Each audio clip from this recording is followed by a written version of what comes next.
Os rufiões encurralaram-na no beco, e ela soube que ninguém a ajudaria. Então, 6 motas rugiram, ganhando vida. Os motociclistas veteranos colocaram-se entre ela e o perigo, e não iam recuar. A gordura da fritadeira agarrava-se ao cabelo de Joana como uma segunda pele. Limpou a testa com as costas da mão e espreitou o relógio por cima da caixa. 23:47. Faltavam 13 minutos para mais meia-noite e ainda tinha 2 mesas a beber café frio e uma montanha de louça à espera na cozinha.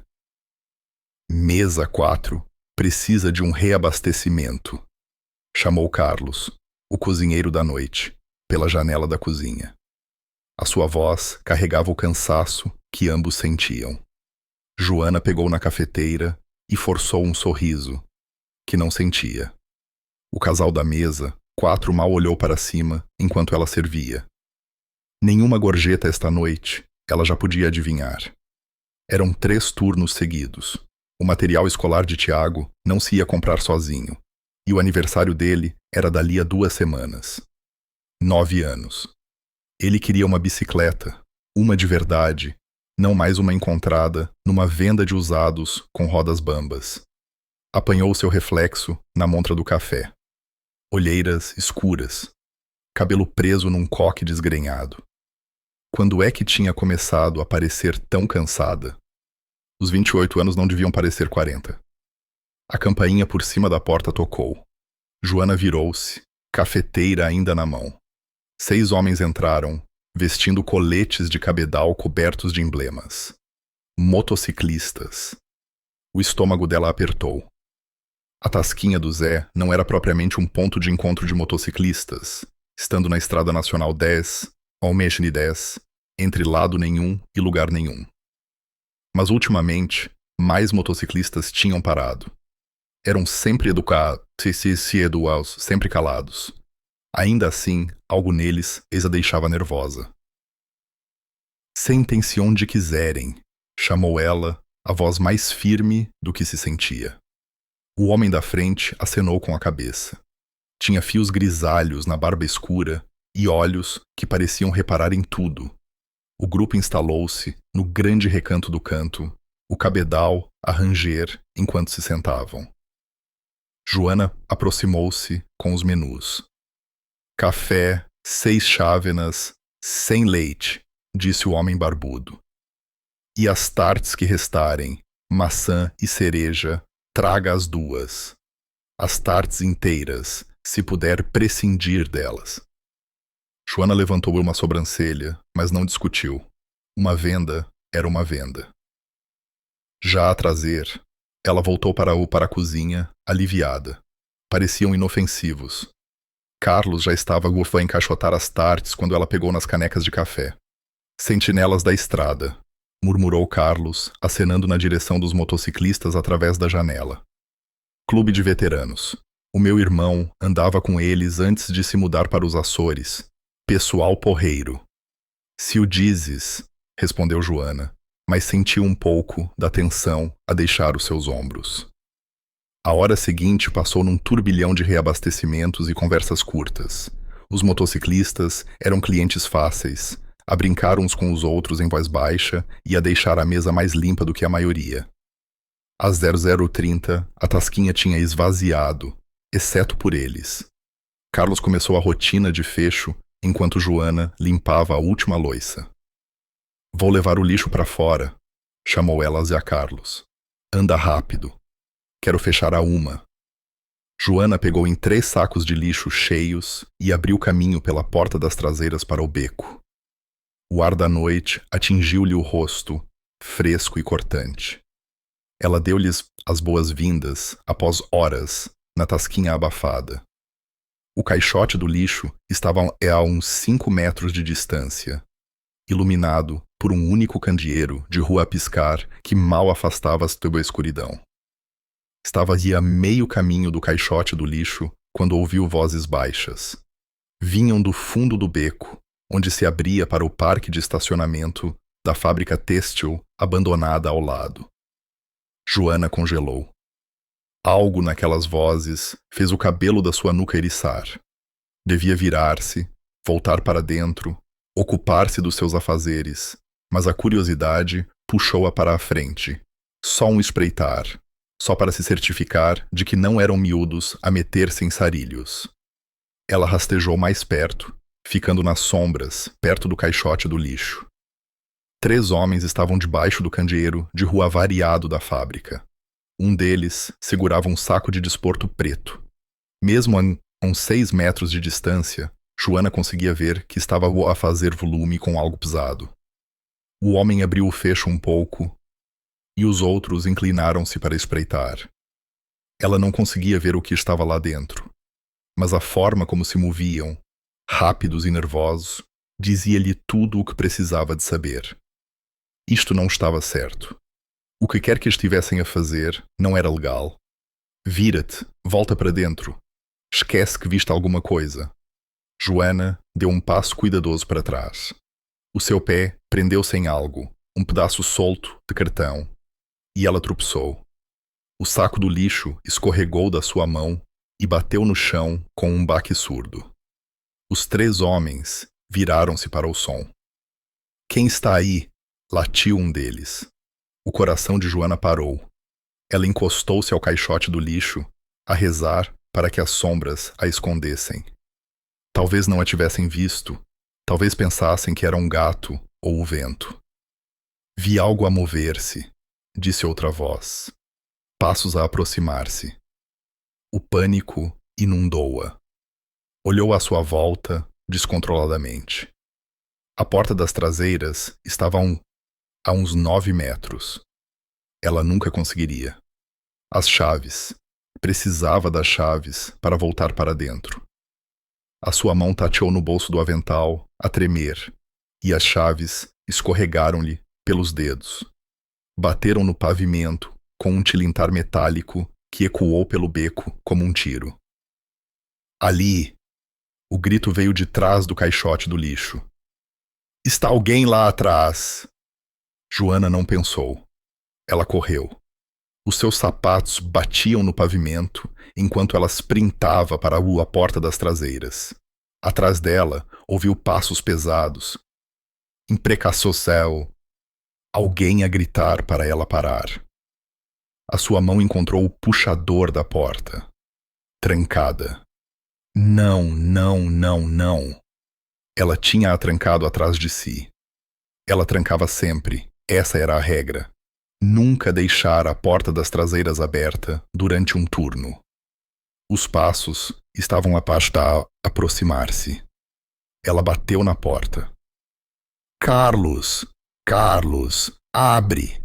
Uma mão agarrou o seu ombro. Joana gritou e torceu-se, tropeçando para a frente. Aguentou-se contra a parede e continuou a correr. Desta vez, na direção da frente do edifício. Se ela conseguisse dobrar a esquina, chegar à entrada principal onde havia luzes e pessoas. Ela irrompeu no parque de estacionamento e quase colidiu com um dos motociclistas. O homem barbudo, do recanto do canto, agarrou-a pelos ombros, a estudá-la, os seus olhos fixos nos dela, e depois desviaram-se para algo atrás dela. A sua expressão endureceu. Para dentro, disse ele calmamente. Agora. Joana não discutiu. Ela correu para a porta da frente enquanto o som dos motores das motas rugia de repente.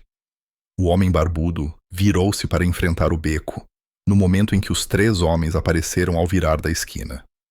Eles pararam quando viram os motociclistas, todos os 6, agora em linha solta entre os rufiões e a entrada da tasquinha. As luzes do parque de estacionamento projetavam longas sombras pelo pavimento. Ninguém se mexeu. Ninguém falou. O único som era o rugido das motas a trabalhar ao ralenti. Joana encostou-se à montra da frente da tasquinha, a sua respiração a embaciar o vidro. Viu um dos rufiões, um homem alto, com a cabeça rapada, a fixar os olhos nela através da janela. Ele sorriu. Não era um sorriso simpático. Depois, ele e os seus companheiros recuaram lentamente, desaparecendo na escuridão para lá do parque de estacionamento. O motociclista barbudo caminhou até a porta da frente e abriu-a. Joana recuou, tropeçando. "Estás bem?" perguntou ele. Ela acenou com a cabeça, não confiando na sua voz. Ele meteu a mão no bolso do colete e tirou um cartão. "O meu nome é Martim. Se alguma coisa acontecer, se voltares a ver aqueles homens, ou se sentires que algo não está certo, ligas-me a mim primeiro. Percebeste?" Joana pegou no cartão com os dedos trêmulos. "Quem são eles?" O maxilar de Martim apertou. "Ninguém que queiras conhecer, mas viram a tua cara. E pela forma como aquele olhou para ti." Ele não terminou a frase. Não precisava. "O que é que eu faço?" sussurrou Joana. "Tranca as portas, mantém o teu telemóvel por perto e liga-me se algo parecer estranho." Ele parou a porta. "Quantos anos tem o teu filho?" O sangue de Joana gelou. "Como é que sabes?" "O desenho no bolso do teu avental parece a arte de uma criança." A expressão de Martim suavizou-se ligeiramente. "Eu também tenho filhos. Fica de olho no teu de perto. Anda." Ele saiu sem mais uma palavra. As motas rugiram noite adentro, e Joana ficou sozinha com Carlos, que finalmente tinha saído da cozinha, com um ar confuso. Ela olhou para o cartão na sua mão, para o parque de estacionamento vazio, para o beco onde 3 estranhos agora conheciam o seu rosto, e perguntou-se se tinha acabado de cometer o maior erro da sua vida. Joana não dormiu. Sentou-se no sofá, gasto da sua sala de estar, luzes acesas, cortinas corridas, a observar a porta da frente como se pudesse arrombar a qualquer momento. O cartão de Martim estava na mesa de centro à sua frente. O número de telefone a fitá-la à luz do candeeiro. Cada som a fazia saltar. O cão do vizinho a ladrar às 3h da manhã. Uma porta de carro a bater às 4h. O carro de entrega de jornais às 5h30. Quando a alvorada irrompeu pela sua janela, as suas mãos ainda tremiam. O despertador de Tiago tocou às 7h10. Ela ouviu-o sair do seu quarto, os seus pés pequenos a bater no corredor. "Mãe, já estás acordada." Ele apareceu na ombreira da porta, a vestir o pijama do Batman, o seu cabelo castanho, espetado em ângulos estranhos. Joana forçou um sorriso e levantou-se, as costas a doerem-lhe das horas no sofá. "Não consegui dormir. Que dizes a panquecas?" O rosto dele iluminou-se. "Com pepitas de chocolate. A outra maneira?" Ela moveu-se através da rotina familiar, a partir ovos e a medir farinha, a tentar fingir que tudo estava normal. Tiago sentou-se à mesa da cozinha a fazer o seu trabalho de casa de matemática, ocasionalmente a pedir-lhe para verificar as suas respostas. Esta era a sua vida. Simples, segura, previsível. Pela janela da cozinha, ela podia ver o parque de estacionamento do seu pequeno complexo de apartamentos. Os mesmos carros de sempre, o sedã azul da Sra. Pereira, a carrinha branca do homem da manutenção. Nada de invulgar. Então, ela viu. Um SUV preto com vidros fumados a trabalhar ao ralenti, perto da entrada do complexo. Não estava ali há 5 minutos, quando ela começou a fazer as panquecas. A espátula de Joana congelou a meio do movimento. Ela encarou o veículo, o pulso a acelerar. Podia ser qualquer pessoa. Alguém a visitar, alguém perdido. Não significava nada. O SUV não se moveu. "Mãe, a panqueca está a queimar." Ela voltou a atenção e virou-a rapidamente, fumo a subir dos lados. "Desculpa, meu anjo, distraí-me." Tiago enrugou o nariz. "Posso ter uma diferente?" "Claro que sim." Ela pôs a panqueca queimada para si e serviu uma fresca, mas os seus olhos continuavam a desviar-se para uma janela. O SUV ainda estava lá, parado, à espera. Após o pequeno almoço, ela levou Tiago à paragem do autocarro como sempre. A manhã estava fresca, as folhas a ranger debaixo dos pés. Outros pais reuniram-se com os seus filhos, todos meio acordados e a segurar canecas de café. Normal.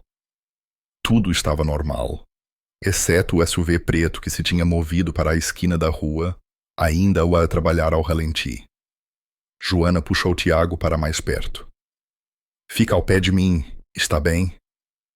Mãe, estás a ser estranha. Mas ele não se afastou. O autocarro chegou. Tiago subiu com as outras crianças, virando-se para acenar para ela pela janela. Ela acenou de volta, o seu sorriso colado, até o autocarro desaparecer ao virar da esquina. O SUV afastou-se 30 segundos depois. As pernas de Joana tremiam. Ela voltou a pé para o seu apartamento, a forçar-se a não correr. Lá dentro, trancou a porta, o trinco e a corrente. Depois, ficou na cozinha, a olhar para o seu telemóvel. Talvez estivesse a ser paranoica.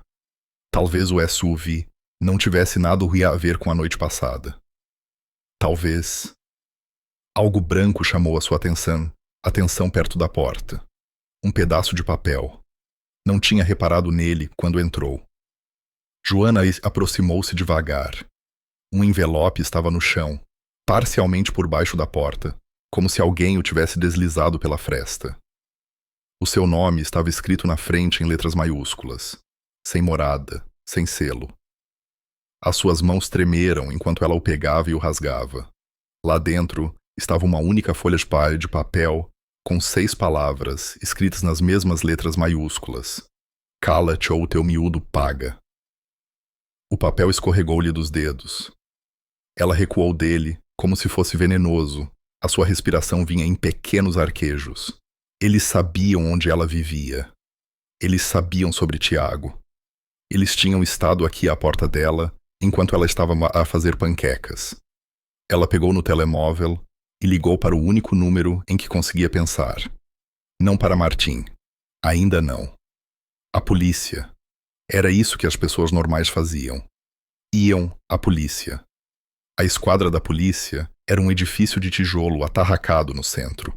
Lá dentro, as luzes fluorescentes zumbiam por cima, e tudo cheirava a café velho e papelada antiga. Joanas aproximou-se da recepção, onde um agente estava sentado a escrever num computador a sua expressão entediada. Preciso de denunciar uma ameaça. Ameaça, disse ela, a tentar manter a voz firme. O agente olhou para cima, lentamente. Que tipo de ameaça? Ela pousou a nota no balcão. Alguém deixou isto no meu apartamento. Eles ameaçaram o meu filho. Ele pegou nela, mal a olhando. Alguma ideia de quem a enviou? Havia uns homens ontem à noite na tasquinha onde trabalho. Vi-os a fazer algo no beco e eles viram-me. E agora? O que é que estavam a fazer? Não sei exatamente. Tinham um saco, pareciam suspeitos. O agente pousou a nota. Minha senhora, sem informações mais específicas, não há muito que possamos fazer. Podem ser miúdos a pregar uma partida. Pode ser alguém que tem um rancor. Tem inimigos? Não, Eles ameaçaram o meu filho. Compreendo que esteja perturbada, mas não podemos investigar todas as notas ameaçadoras que chegam. A maioria delas é apenas conversa. Ele deslizou a nota de volta pelo balcão. Mantenha as suas portas trancadas. Se vir alguém suspeito a andar por perto, ligue 112. Enviaremos uma patrulha. É só isso. Joana olhou para ele, incrédula. Alguém ameaçou o meu filho e está a dizer-me para ligar se vir algo suspeito? É assim que funciona, minha senhora. Precisamos de provas, ameaças específicas. Neste momento, tudo mais o que tem é uma nota que podia ter sido escrita por qualquer pessoa. Joana Gomaé agarrou a nota do balcão, as suas mãos a tremer de raiva agora, em vez de medo. Ótimo. Obrigada por nada. Ela saiu da esquadra e ficou nos degraus, o sol da manhã demasiado brilhante nos seus olhos. A polícia não a ia ajudar. Estava sozinha. Não completamente sozinha. Ela tirou o cartão de Martim do bolso e marcou o número. Ele atendeu ao segundo toque. Martim, eles deixaram uma nota no meu apartamento, disse ela, a voz a falhar. Eles ameaçaram o meu filho. A polícia não ajuda. Não sei o que fazer. Houve uma pausa. Depois, onde estás agora? Fora da esquadra, na rua do Cedro. Fica aí, estou a 10 minutos. A linha ficou muda. Joana sentou-se nos degraus e esperou, a observar todos os carros que passavam, a perguntar-se qual seria o próximo a vir buscá-la. A mota de Martim rugiu no parque de estacionamento da esquadra 9 minutos depois. Ele tirou o capacete e caminhou, as suas botas pesadas no cimento. De perto, à luz do dia, Joana podia ver as rugas à volta dos seus olhos, os fios grisalhos na sua barba. Parecia alguém que tinha visto coisas que desejaria esquecer. Mostra-me a nota, disse ele sem preâmbulos. Ela entregou-lhe. Ele leu-a uma vez, depois de novo, o seu maxilar a apertar. Quando é que encontraste isto? Esta manhã, depois de levar o Tiago à paragem do autocarro. Alguém deslizou-a por baixo da porta enquanto eu fazia o pequeno almoço. A voz dela rachou. Havia um SUV preto a vigiar o meu apartamento. Segui o autocarro quando o Tiago saiu. Martim tirou o telemóvel e tirou uma fotografia à nota. Fizeste a coisa certa ao vires aqui primeiro. Mesmo que não tenham ajudado.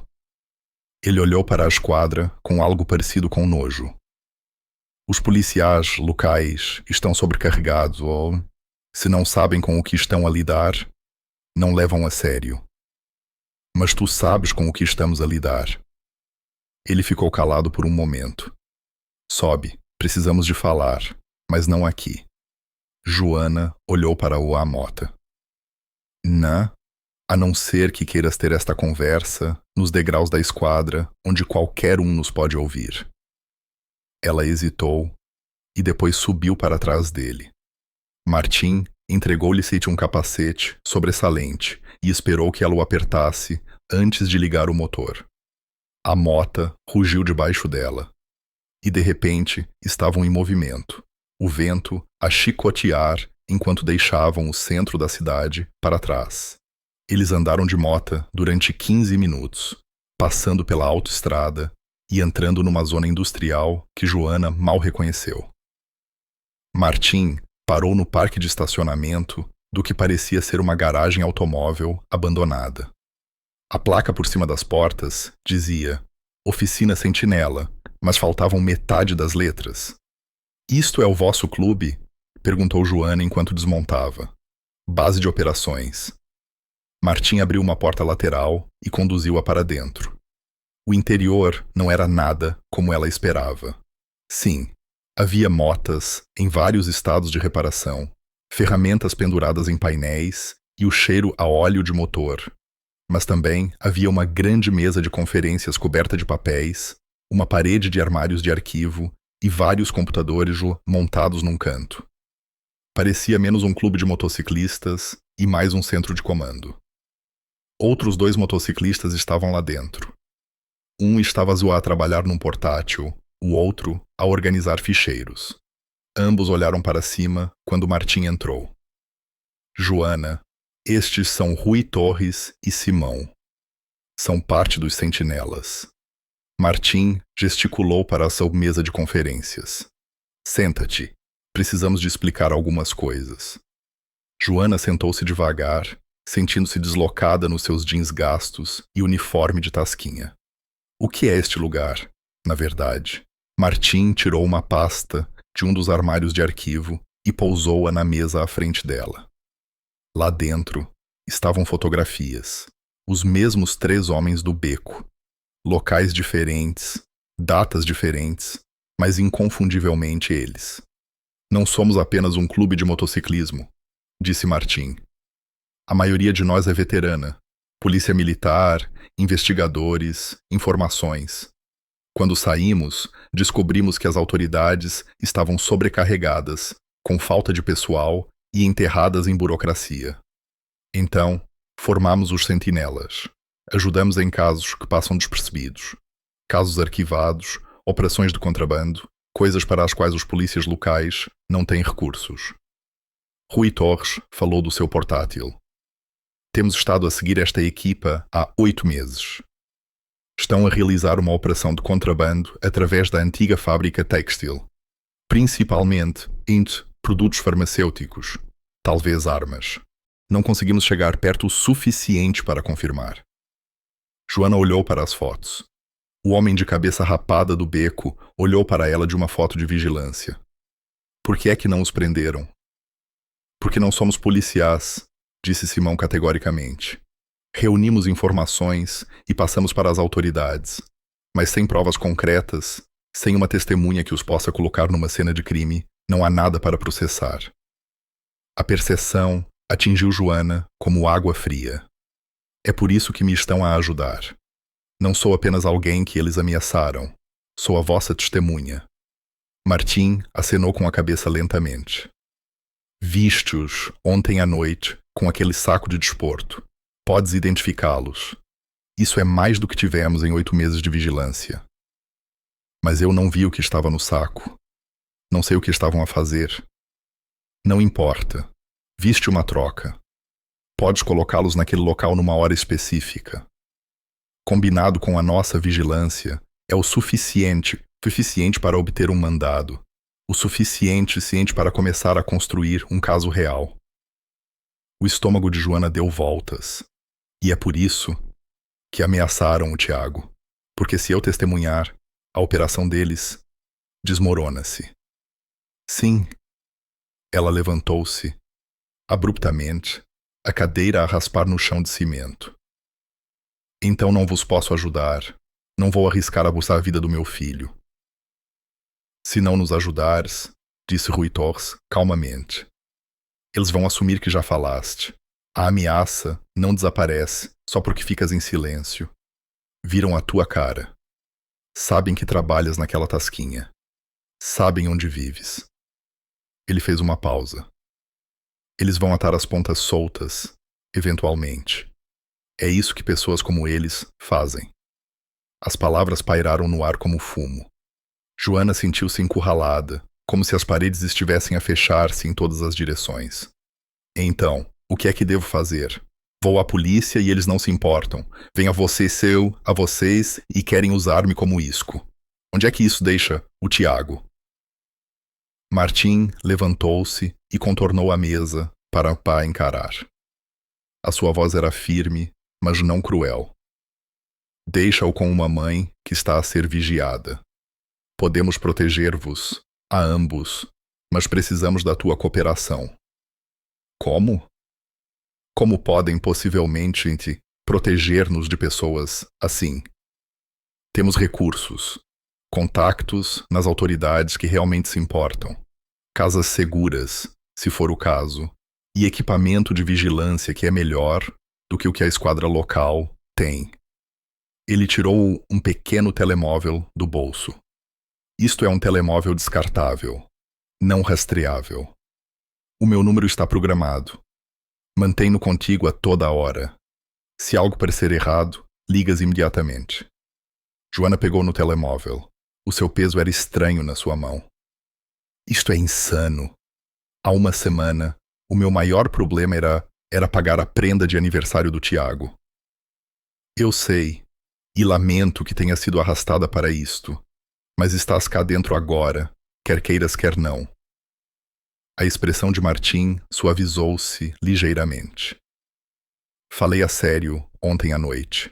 Eu também tenho filhos. Uma filha, 15. Um filho, 12. Se alguém os ameaçasse, eu deitaria o mundo abaixo para os manter seguros. É isso que te estamos a oferecer. Uma forma de ripostar. Joana olhou à volta da garagem, para os mapas, nas paredes, as fotos de vigilância, os rostos sérios de homens que tinham escolhido continuar a lutar, mesmo depois de as suas guerras terem acabado. Estavam a oferecer-lhe algo que a polícia não tinha. Esperança, talvez até segurança. O que precisam que eu faça? Perguntou ela calmamente. Martim quase sorriu. Primeiro, vamos colocar-te a ti e ao Tiago num sítio seguro. Depois, começamos a construir o nosso caso. O plano parecia simples quando Martim o explicou. Joana trabalharia o seu turno da noite na tasquinha normalmente. Agiria com naturalidade. Enquanto isso, os sentinelas vigiariam o local, à espera de quaisquer sinais da equipa. Precisavam de estabelecer padrões, identificar veículos, recolher provas. És o isco, tinha dito Simão sem rodeios antes de ela sair da garagem. Mas isco com um anzol. Agora, de pé atrás do balcão, na tasquinha do Zé, enquanto a corrida do jantar morria, Joana sentia-se mais como uma presa do que como um pescador. Cada cliente que entrava fazia o seu pulso disparar. Cada carro que parava no parque de estacionamento chamava a sua atenção. O telemóvel descartável estava pesado no bolso do seu avental. Carlos notou o seu nervosismo. Estás bem hoje? Estiveste tensa desde que entraste. Só cansada, mentiu ela a reabastecer saleiros com precisão mecânica. Pela janela da frente, podia ver a mota de Martim estacionada do outro lado da rua, no posto de gasolina. Ele estava lá dentro, a fingir que olhava para a prateleira dos snacks, enquanto mantinha a tasquinha na sua linha de visão. Rui Torres estava algures atrás do edifício, numa carrinha, e Simão estava posicionado perto da fábrica têxtil com uma câmera. Estavam a vigiar. Ela não estava sozinha. O pensamento devia tê-la confortado mais do que confortou. Às 20h, um Honda Civic prateado parou no parque de estacionamento. 2 homens saíram. Não eram os do beco, mas algo neles disparou os alarmes na cabeça de Joana.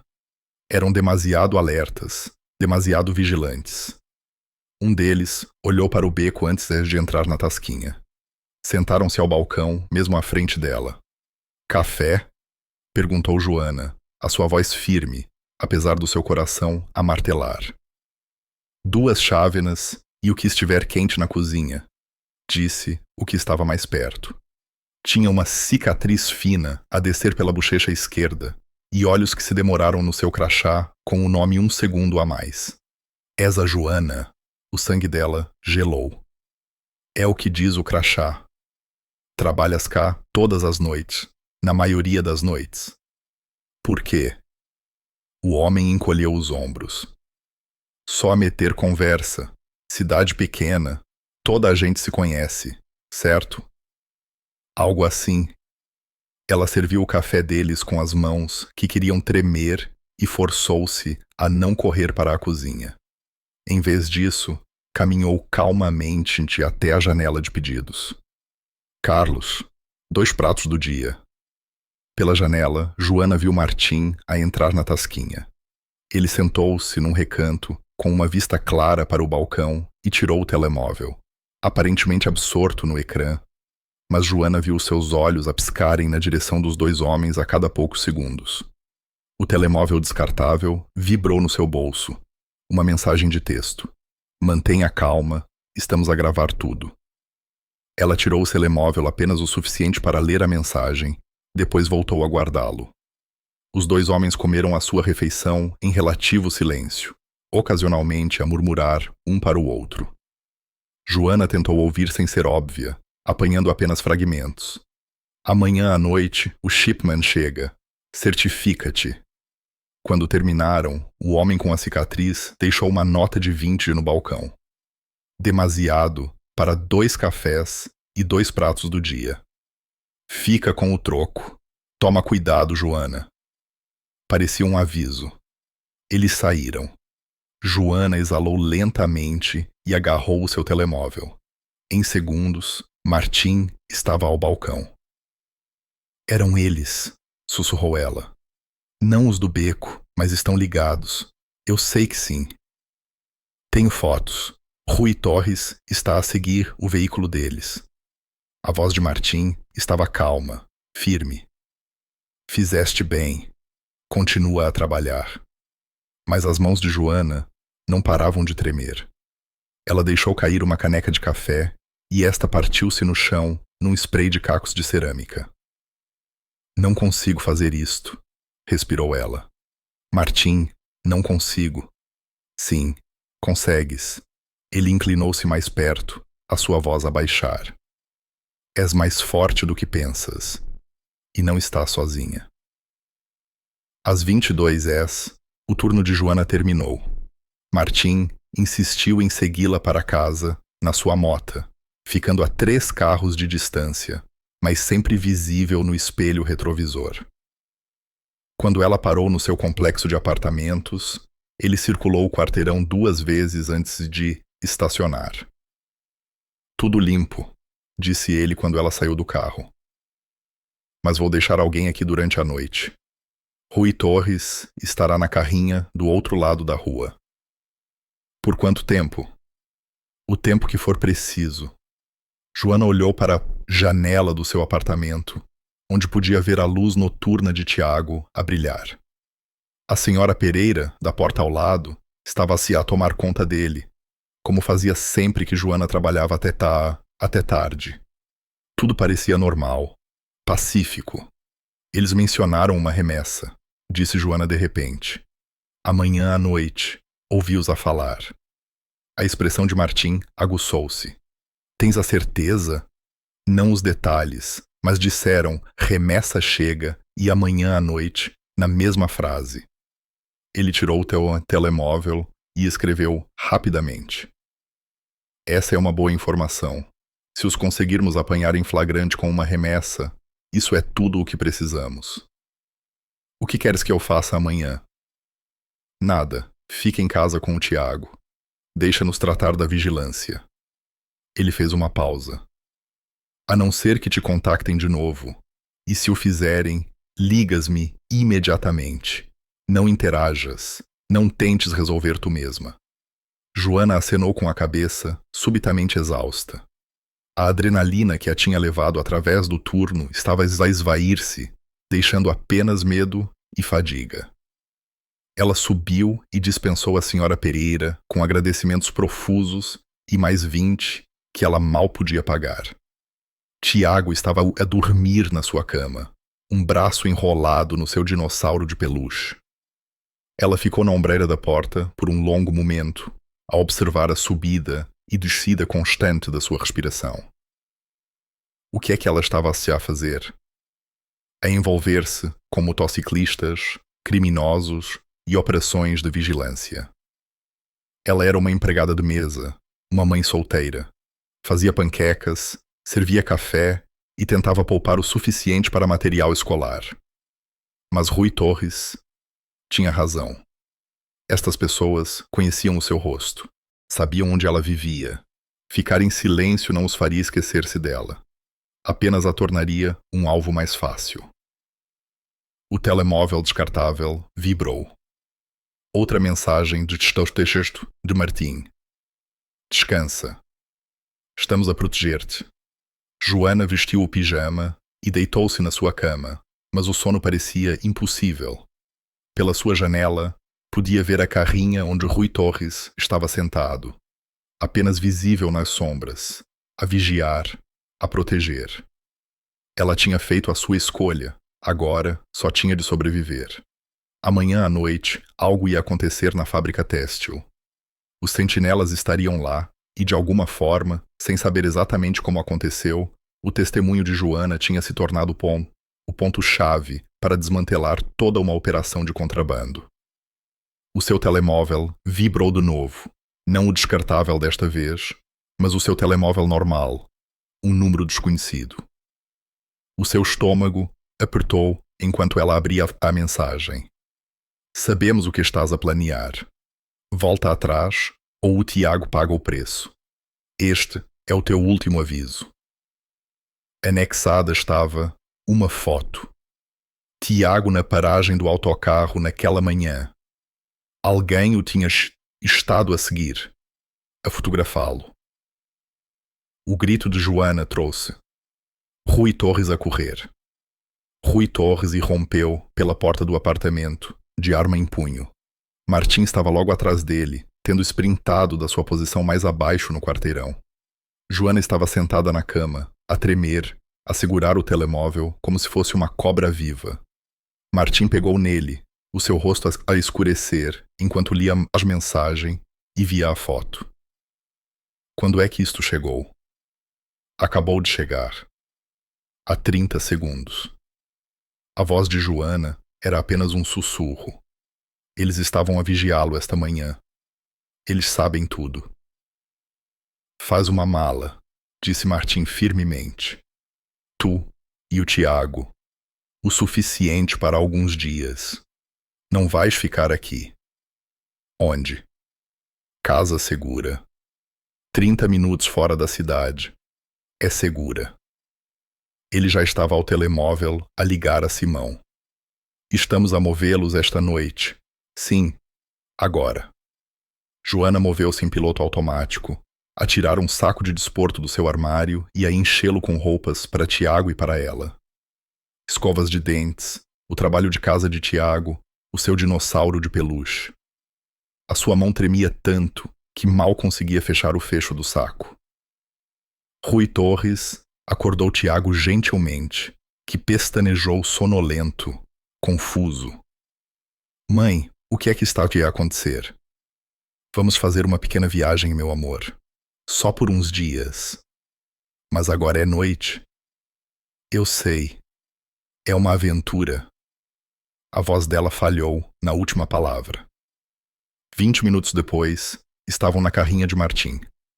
Tiago apertado no banco de trás, com o seu dinossauro agarrado ao peito. Rui Torres seguiu na carrinha. Simão ia à frente na sua mota. Fizeram um caminho sinuoso por estradas secundárias. Martim verificava constantemente os seus espelhos. A casa segura acabou por ser uma pequena cabana aninhada na floresta, propriedade de um dos sentinelas. Tinha 2 quartos, uma cozinha a funcionar e grades nas janelas. Não era uma prisão, era uma fortaleza. Vais estar segura aqui, disse Martim enquanto fazia uma busca aos quartos. Rui Torres vai ficar contigo. Eu vou voltar para coordenar a vigilância para a remessa de amanhã à noite. Amanhã à noite, repetiu Joana, entorpecida. É disso que se trata, não é? Eles sabem que estão a planear interceptar a remessa. Parece que sim, o que significa que temos uma fuga. O maxilar de Martim apertou. Alguém andou a falar ou são apenas inteligentes, disse Rui Torres da porta. Temos estado a vigiá-los há 8 meses. Talvez eles também nos estivessem a vigiar.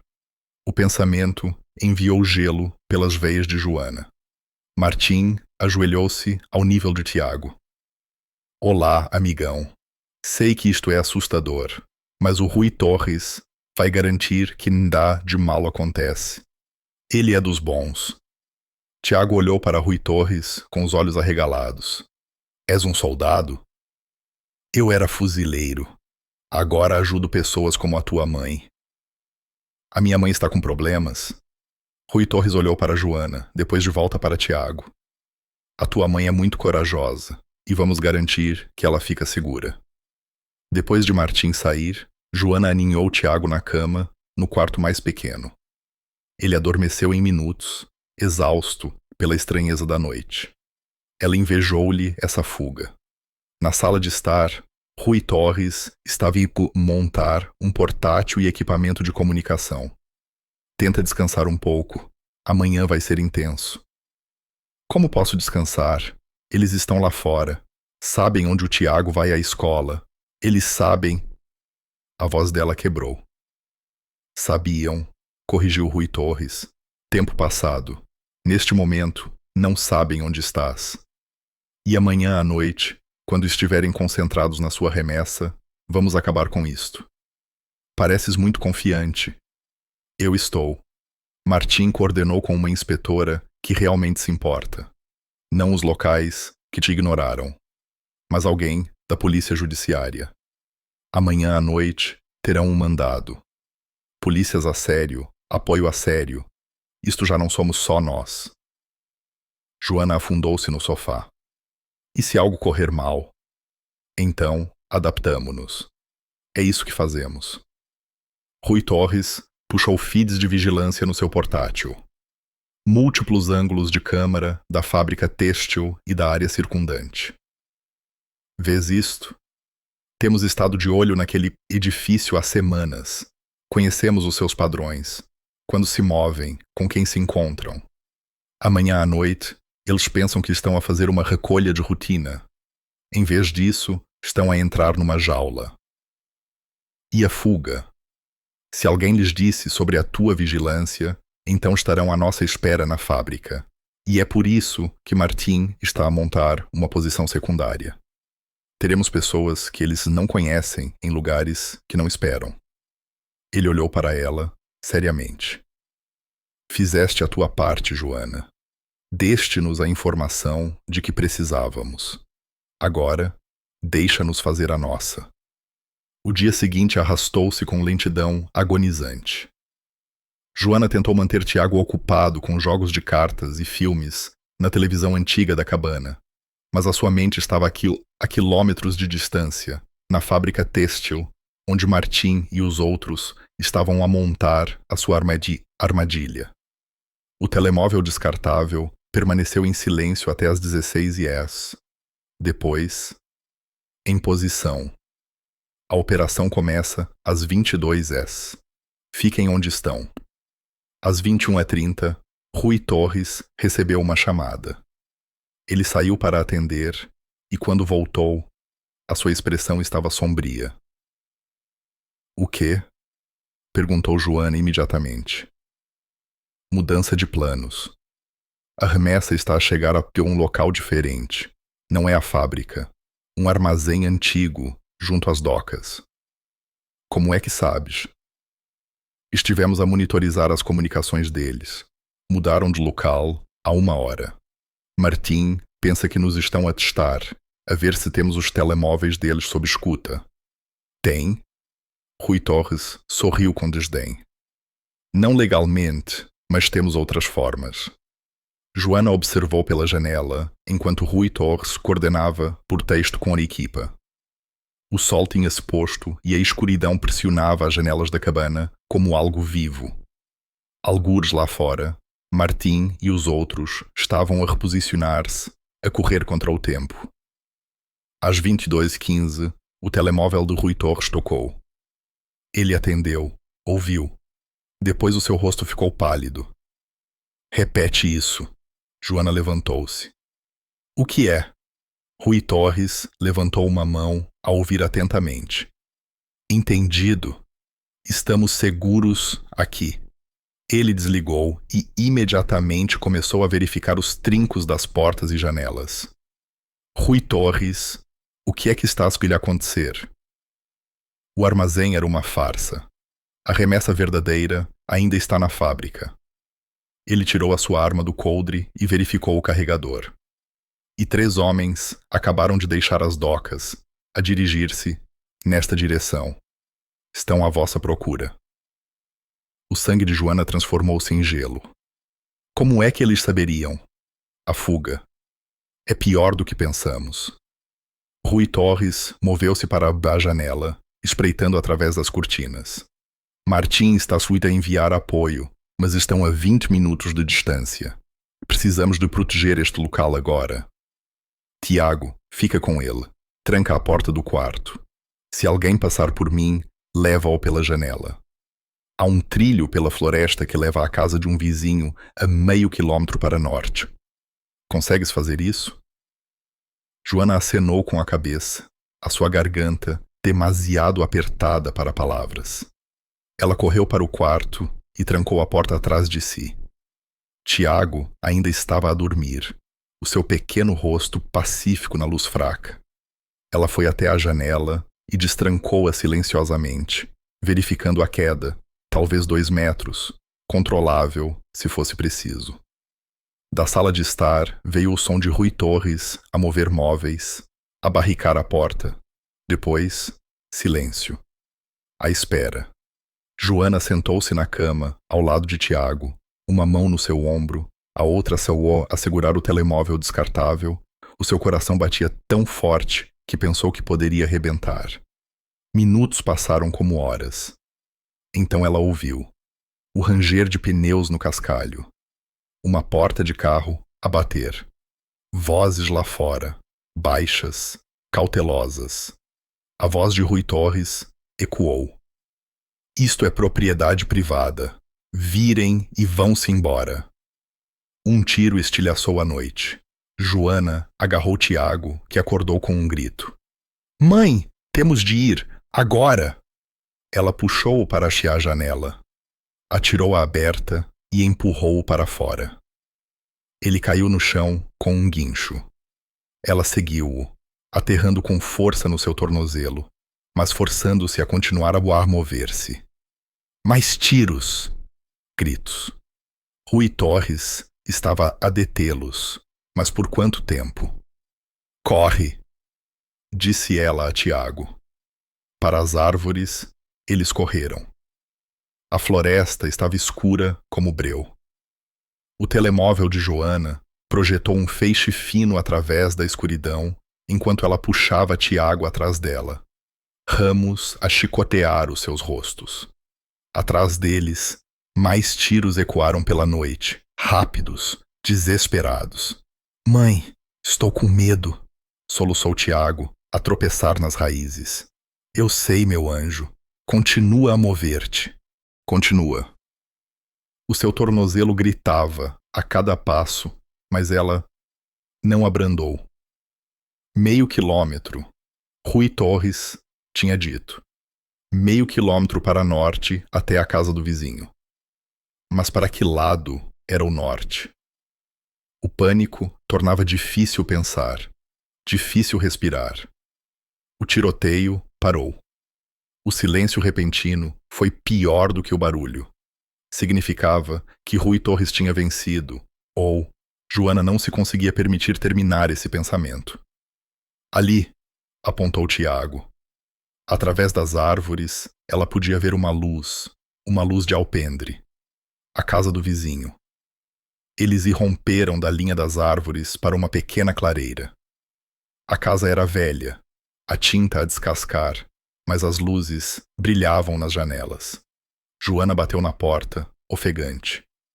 Por favor, precisamos de ajuda. Um homem idoso abriu a porta, o seu rosto vincado com confusão e preocupação. O quê? Ligue 112. Homens com armas. A cabana. Joana não conseguia dizer as palavras rápido o suficiente. Por favor, o meu filho. O homem levou-os para dentro imediatamente. Marta, chama a polícia agora. A sua esposa apareceu da cozinha, já ao telemóvel. Joana afundou-se no chão, puxando Tiago para os seus braços. Ele estava aí tremelier, a chorar no ombro dela. Estás bem? Sussurrou ela repetidamente. Estás bem. Estamos seguros agora. Mas estavam. Rui Torres poderia estar morto.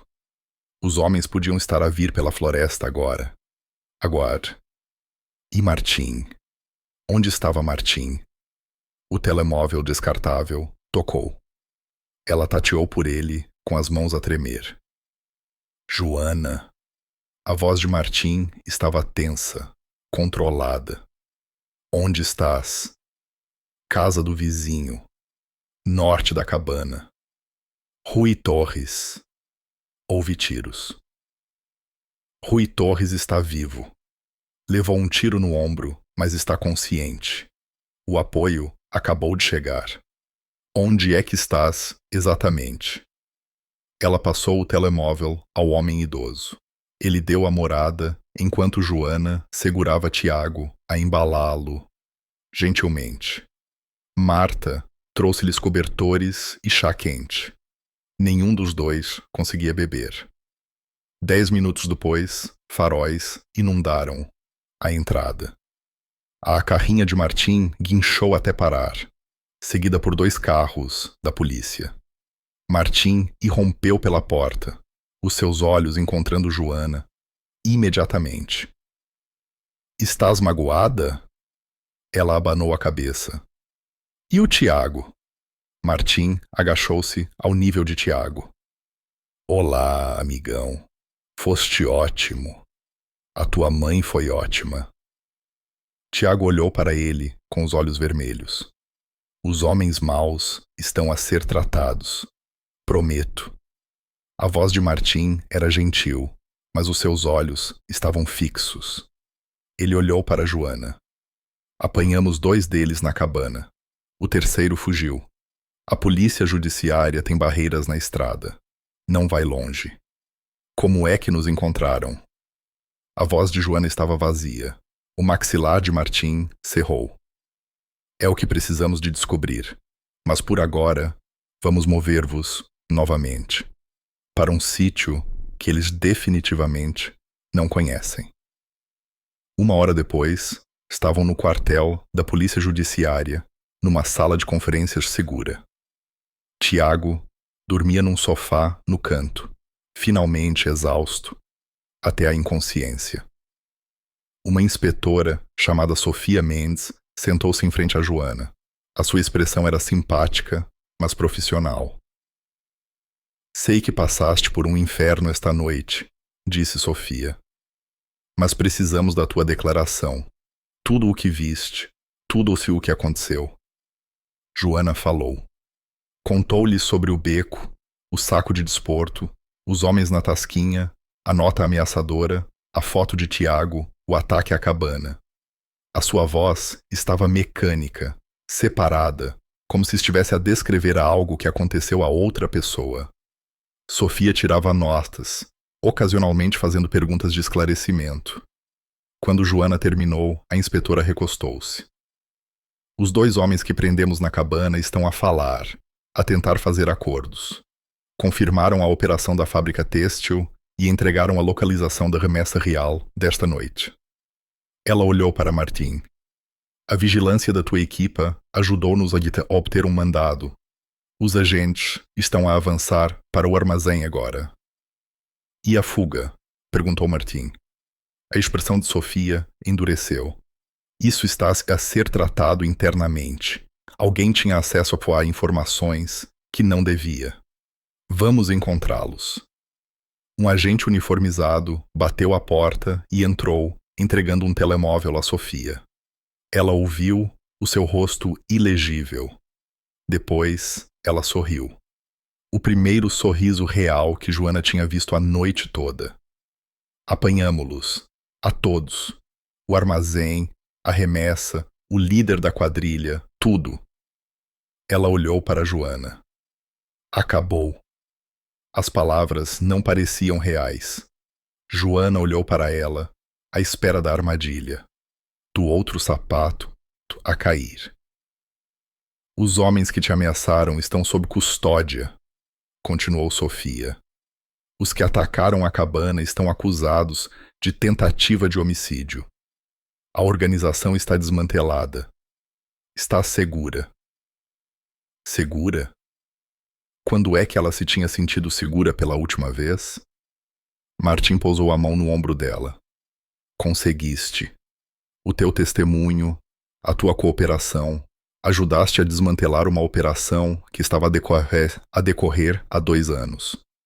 A remessa desta noite, produtos farmacêuticos ilegais, no valor de até 3 milhões. Sem ti, eles ainda estariam lá fora. Joana olhou para Tiago, a dormir no sofá, o seu pequeno peito a subir e a descer pacificamente. Quase o tinha perdido esta noite. Quase tinha perdido tudo. Mas ela tinha lutado. Tinha corrido para a escuridão e saído do outro lado. O que acontece agora?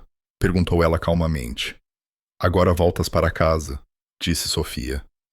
Vamos precisar que testemunhes, eventualmente, mas a prova é sólida. A tua parte está feita. E a fuga? Sofia trocou um olhar com Martim. Deixa-nos preocupar com isso. Já fizeste o suficiente. O amanhecer estava a chegar quando Martim conduziu Joana e Tiago de volta ao seu apartamento. Um carro da polícia estava estacionado no parque de estacionamento. Detalhe de proteção até os julgamentos terminarem. Joana levou Tiago para cima, os braços dele enrolados no seu pescoço. Lá dentro, tudo parecia exatamente como o tinham deixado. Normal, inalterado, como se as últimas 48 horas tivessem sido um pesadelo. Mas não tinham sido. O medo tinha sido real. O perigo tinha sido real. E também as pessoas que tinham estado ao lado dela. Martim demorou-se à porta. Rui Torres vai ficar bem. A cirurgia correu bem. Estará de volta à sua mota daqui a algumas semanas. Agradece-lhe por mim, pelo que ele fez. Agradece-lhe tu mesma. Os sentinelas não se esquecem dos seus amigos. Ele entregou-lhe um cartão diferente do telemóvel descartável. Permanente. Se alguma vez precisares de alguma coisa, e quero dizer mesmo alguma coisa. Joana pegou nele, as lágrimas finalmente escorrerem-lhe pelas bochechas. Não sei como te agradecer. Já o fizeste, foste corajosa quando mais importava. Ele inclinou a cabeça. Descansa um pouco. Merece. Quando ele saiu, Joana trancou a porta, o trinco, a corrente, tudo. Ela foi ver Tiago mais uma vez, depois desabou na sua própria cama. Tinha acabado. Realmente acabado. Ela fechou os olhos e, pela primeira vez em dias, permitiu-se acreditar. 3 semanas depois, Joana estava em frente ao tribunal distrital a alisar o seu blazer emprestado. Era a coisa mais bonita que ela possuía agora, emprestada pela inspetora Sofia Mendes para o testemunho de hoje. Pelas portas do tribunal, ela podia ver repórteres reunidos no hall. O caso tinha feito manchetes. Empregada de mesa ajuda a desmantelar grande rede de tráfico. Ela odiava a atenção, mas tinha prometido ir até ao fim. Martim apareceu ao seu lado, vestido com uma camisa de botões em vez do seu colete de cabedal habitual. Ela mal o reconheceu. Estás pronta? Não, admitiu ela, mas vou fazê-lo na mesma. Lá dentro, a sala de audiências era mais pequena do que ela imaginara. Os réus estavam sentados numa longa mesa com os seus advogados. O homem de cabeça rapada, que lhe tinha sorrido pela janela da tasquinha. O homem com a cicatriz do balcão e outros 3 que ela reconheceu das fotos de vigilância. Nenhum deles olhou para ela quando ela entrou. O testemunho demorou 2 horas. Joana recontou tudo. O beco, o saco de desporto, a nota ameaçadora, a foto de Tiago. A sua voz tremeu no início, mas enquanto falava, a força regressou. Estes homens tinham-na aterrorizado, tinham ameaçado o seu filho. E agora era ela que tinha o poder. Quando o procurador terminou, o advogado de defesa levantou-se. Era mais velho, de cabelos grisalhos, com um ar caro. Senhora Joana, não é verdade que nunca viu o que estava no saco de desporto naquela noite? Não, não vi. E não pode dizer definitivamente o que aqueles homens estavam a fazer no beco, pode? Eu sei que o que vi parecia ilegal. E eu estava certa. Algumas pessoas na galeria riram. O juiz pediu silêncio. O advogado tentou mais algumas perguntas, mas Joana não vacilou. Quando foi dispensada, passou pela mesa dos réus com a cabeça erguida. O homem de cabeça rapada, finalmente, olhou para ela. Desta vez, o seu sorriso tinha desaparecido. Lá fora, Tiago esperava com a senhora Pereira, que tinha concordado em trazê-lo para a tarde.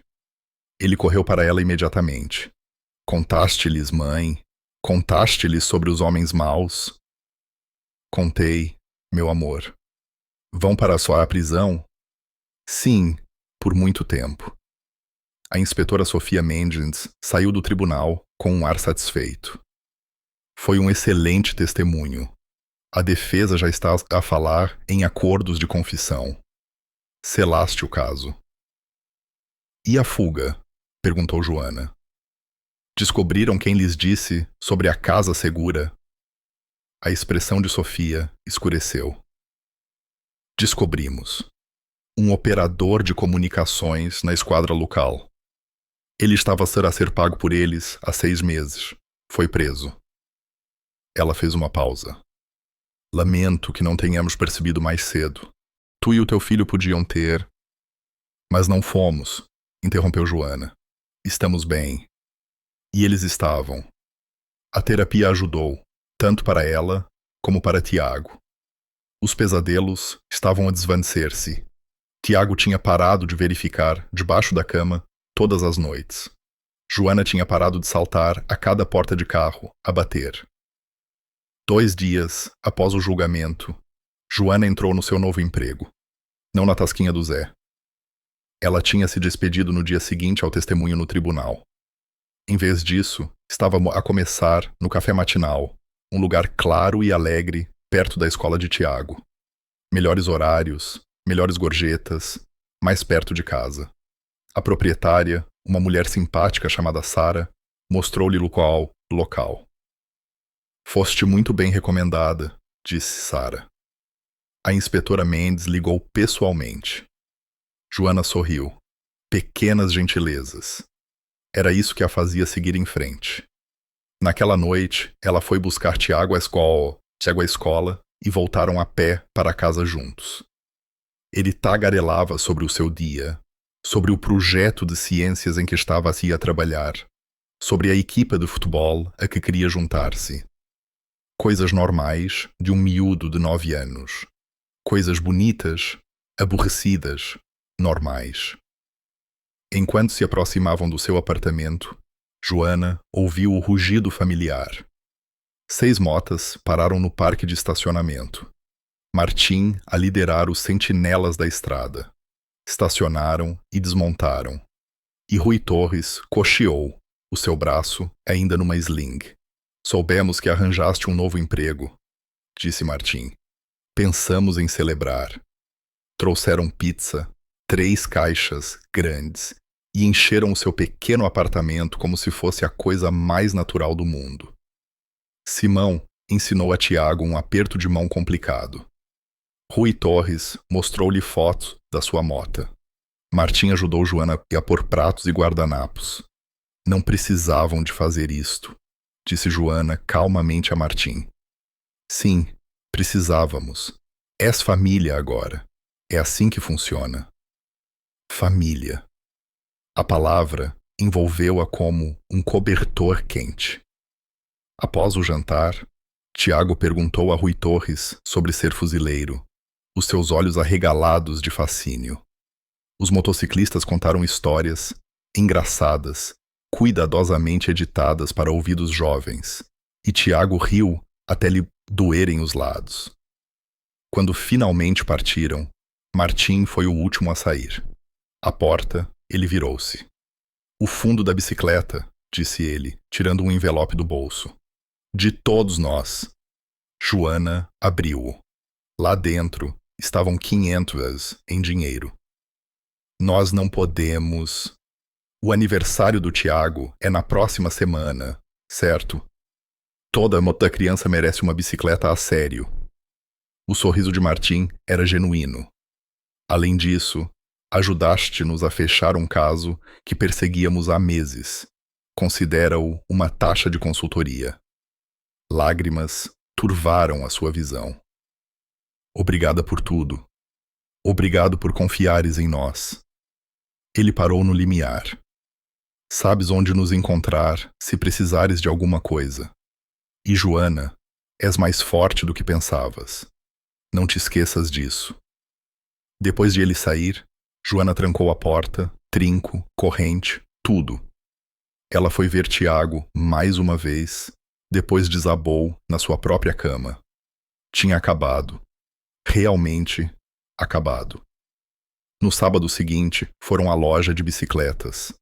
Tiago escolheu uma bicicleta de montanha azul com riscas prateadas, o seu rosto a brilhar de alegria. O proprietário ofereceu um capacete. Por conta da casa, disse ele com uma piscadela que sugeria que Martim já tinha ligado com antecedência. Naquela tarde, Joana ensinou Tiago a andar de bicicleta no parque de estacionamento do seu complexo. Ele cambaleou, caiu 2 vezes, levantou-se. Ao pôr do sol, estava a andar em círculos, a gritar: "Olha, mãe, olha, estou a conseguir." Ela observou-o, o coração cheio. Há 3 semanas, ela estava a correr por florestas escuras, aterrorizada e desesperada. Agora, estava ali a ver o seu filho a voar. O som de uma mota fê-la virar. Martim estava sentado na entrada do parque de estacionamento na sua mota, a observar. Ele levantou uma mão em saudação. Ela acenou de volta. Ele tinha tido razão naquela primeira noite. Ela tinha testemunhado algo que não devia ter visto, e isso tinha mudado tudo. Mas não apenas das maneiras que ela temia. Ela tinha descoberto uma coragem que não sabia que tinha. Tinha encontrado pessoas que a apoiaram quando mais importava. Tinha encontrado a sua própria força. Tiago voltou a circular, ofegante e radiante. "Podemos voltar amanhã?" "Todos os dias, se quiseres", disse Joana, a bagunçar-lhe o cabelo. As motas rugiram, os sentinelas da estrada no seu passeio noturno. Martim liderava-os, Simão e Rui Torres a flanqueá-lo, 3 outros atrás. Não estavam apenas de passagem. Estavam a fazer uma verificação, a vigiar, a proteger a sua família. Joana sorriu e acenou. Eles acenaram de volta e depois partiram, desaparecendo ao virar da esquina. Ela olhou para o céu, cor de rosa e laranja com o sol a pôr-se, e respirou fundo. Pela primeira vez em anos, ela não estava com medo. Não se esqueça de se inscrever no canal, deixar o seu gosto neste vídeo e partilhar a sua opinião nos comentários. A sua participação é muito importante para nós.